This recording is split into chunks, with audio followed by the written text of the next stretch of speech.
ด้วยสายอากาศยานขี่ยานขี่4 เมตรนะครับเครื่องขนาดใหญ่สุด FT 857G นะครับกำลัง200 วัตต์นะครับAPU และ APU ตั้งแต่ APU ทำเองนะครับใช้มือเล็กๆนะครับเปลี่ยน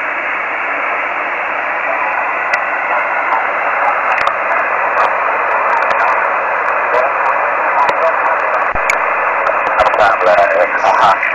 แต่เราก็ไม่ค่อยได้นะถ้าท่านเข้าเล็บอยู่เพื่อจะขอได้ท่านเล็บเลยนะครับยังไงผมก็ขออนุญาตเราเรียกท่านเรียนดูก่อนนะครับในสามครับจากปี47นะครับมีใครลอง47ได้อีกไหมครับเปลี่ยนท่านเราคือ47กว่าโอ้สั่งเล่าเลยครับสั่งเล่าเลยขณะที่53659เป็นราคา85ชัดเจนเปลี่ยนรับข้าวราคา47ได้ค่ารักษานะครับผมรับทร